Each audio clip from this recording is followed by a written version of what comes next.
ನಮಸ್ತೆ ನನ್ನೆಲ್ಲ ಪ್ರೀತಿಯ ಕನ್ನಡ ಜನತೆಗೆ ಮೊದಲಿಗೆ ಎಲ್ಲರಿಗೂ ವರಮಹಾಲಕ್ಷ್ಮಿ ಹಬ್ಬದ ಹಾರ್ದಿಕ ಶುಭಾಶಯಗಳು.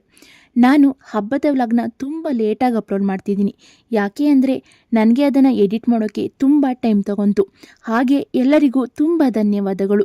ಎಲ್ಲರೂ ಕೇಳ್ತಿದ್ದೀರಾ ನಿಮ್ಮ ಪಾಪುಗೆ ಏನಾಗಿದೆ ಅಕ್ಕ ಅಂತ. ಆದರೆ ನಾನು ಕೆಲವರಿಗೆ ಉತ್ತರ ಕೊಟ್ಟಿದ್ದೀನಿ, ಇನ್ನೂ ಕೆಲವರಿಗೆ ಉತ್ತರ ಕೊಟ್ಟಿಲ್ಲ. ಅಂದಾಗೆ ನಾನು ವರಮಹಾಲಕ್ಷ್ಮಿ ಹಬ್ಬನ ಇದೇ ಮೊದಲು ಮಾಡ್ತಿರೋದು. ಹೇಗೆ ಮಾಡಬೇಕು ಅಂತಲೂ ಗೊತ್ತಿಲ್ಲ. ಯೂಟ್ಯೂಬಲ್ಲಿ ಅಲ್ಲಿ ಇಲ್ಲಿ ನೋಡಿ ನನಗೆ ಮನಸ್ಸಿಗೆ ತೃಪ್ತಿಯಾಗೋ ಹಾಗೆ ಮಾಡಿದೆ. ನಮ್ಮಮ್ಮ ಹಬ್ಬನ ಮಾಡೋದೇ ಬೇಡ ಅಂತ ಹೇಳ್ತಿತ್ತು. ಇದೇ ಒಂದ್ಸರಿ ಮಾಡಿದ್ರೆ ಪ್ರತಿ ವರ್ಷ ಮಾಡ್ತಾನೆ ಇರಬೇಕಾಗುತ್ತೆ. ನೀನು ನಿನ್ನ ಗಂಡನ ಮನೆ ಇರ್ತೀಯ, ನನ್ನ ಒಬ್ಳಿಗೆ ಮಾಡೋಕ್ಕೆ ಆಗಲ್ಲ ಅಂತಿತ್ತು. ಅದಕ್ಕೆ ನಾನು ನಮ್ಮ ಅಣ್ಣನ ಮದುವೆ ಆಗೋವರೆಗೂ ನಾನೇ ಬಂದು ಮಾಡ್ತೀನಿ, ಆಮೇಲೆ ನನ್ನ ಅತ್ತಿಗೆಯಾಗಿ ಬರೋರು ಮಾಡ್ತಾರೆ ಅಂತ ಹೇಳಿ ನಮ್ಮ ಅವ್ವನ್ನ ಒಪ್ಪಿಸಿ ಹಬ್ಬಕ್ಕೆ ರೆಡಿ ಮಾಡಿಕೊಂಡೆ. ಎಲ್ಲ ಅವರವರ ಕೆಲಸದಲ್ಲಿ ಬ್ಯುಸಿಯಾಗಿದ್ದರಿಂದ ವಿಡಿಯೋನ ಸರಿಯಾಗಿ ಮಾಡೋಕ್ಕೆ ಆಗಲಿ. ಅದಕ್ಕೆ ಲಕ್ಷ್ಮಿನ ರೆಡಿ ಮಾಡೋ ಕ್ಲಿಪ್ಸ್ನ ಜಾಸ್ತಿ ಹಾಕ್ಲಿಕ್ಕಾಗಲಿಲ್ಲ. ಹಂಗೋ ಹಿಂಗೋ ಹಬ್ಬನ ಮಾಡಿದ್ವಿ. ಮನೆಗೆ ನಮ್ಮನೆ ಸುತ್ತಮುತ್ತಲಿರೋ ಮುತ್ತೈದರನ್ನು ಕರೆದು ಅವರಿಗೆ ಅರಿಶಿನ ಕುಂಕುಮ ಕೊಟ್ಟು ಅವರ ಆಶೀರ್ವಾದ ತಗೊಂಡ್ವಿ. ಆ ತಾಯಿ ನೆಕ್ಸ್ಟ್ ವರ್ಷ ನಮ್ಮ ಕಷ್ಟ ಎಲ್ಲ ನಿವಾರಣೆ ಆಗಿ ಅವಳ ಹಬ್ಬನ ಇನ್ನೂ ಚೆನ್ನಾಗಿ ಮಾಡೋ ಅದೃಷ್ಟ ಕೊಡಲಿ ಅಂತ ಕೇಳ್ಕೊತೀನಿ. ಹಾಗೆ ಸ್ನೇಹಿತರೆ, ನಾನು ಸೀರೆಗೆ ವೇರ್ ಮಾಡಿರೋ ಬ್ಲೌಸು ನಾನು ಮೀಶೋದಿಂದ ತರಿಸ್ಕೊಂಡಿದ್ದು. ನಿಮಗೇನಾದರೂ ಬ್ಲೌಸ್ ಬೇಕು ಅಂದರೆ ನನ್ನ ಫಾಲೋ ಮಾಡಿಕೊಂಡು ಲಿಂಕ್ ಅಂತ ಕಮೆಂಟ್ ಮಾಡಿ, ನಿಮಗೆ ಆಟೋಮೆಟಿಕ್ಲಿ ಲಿಂಕ್ ಬಂದು ತಲುಪುತ್ತೆ. ಇನ್ನು ನನ್ನ ಪಾಪು ಅವನಿಗೆ ಏನು ಹುಷಾರಿಲ್ಲ ಅಂದರೆ ನಾನು 5 ಮಂತ್ ಪ್ರೆಗ್ನೆಂಟ್ ಆಗಿದ್ದಾಗಲೇ ಪಾಪು ಹೊಟ್ಟೆ ಊತ ಬಂದಿತ್ತು ಅಂತ ನಾನು ಸ್ಕ್ಯಾನ್ ಮಾಡಿದ್ದ ಡಾಕ್ಟ್ರು ಹೇಳಿದರು. ಆದರೆ ನಾನು ತೋರಿಸ್ತಿದ್ದ ಡಾಕ್ಟ್ರು ಏನೂ ಹೇಳಿರಲಿಲ್ಲ. ಹಾಗಾಗಿ ನಾವು ಏನೂ ಪ್ರಾಬ್ಲಮ್ ಇಲ್ವೇನೋ ಅಂತ ಅಂದ್ಕೊಂಡು ಸುಮ್ಮನೆ ಆಗಿಬಿಟ್ಟಿದ್ವಿ. ಆದರೆ ನನ್ನ ಪಾಪು ಹುಟ್ಟಿದ ಮೇಲೆ ಸ್ಕ್ಯಾನ್ ಮಾಡಿಸ್ದಾಗಲೇ ಗೊತ್ತಾಯಿತು ಅವನ ಕಿಡ್ನಿಯಲ್ಲಿ ನೀರು ಬ್ಲಾಕ್ ಆಗಿದೆ ಅಂತ.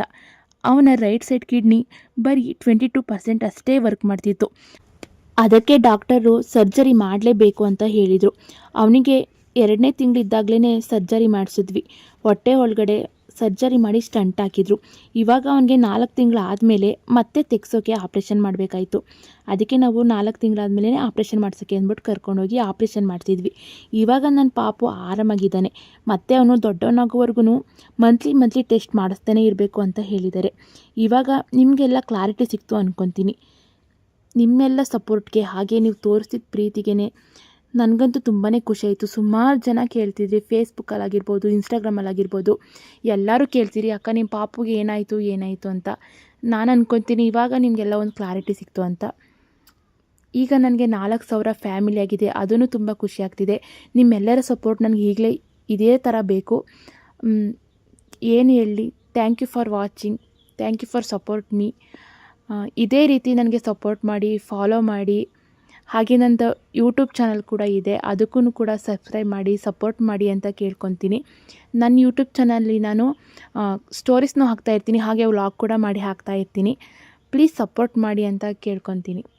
ಇದೇ ಥರ ಸಪೋರ್ಟ್ ಮಾಡಿ. Thank you for watching, keep support me.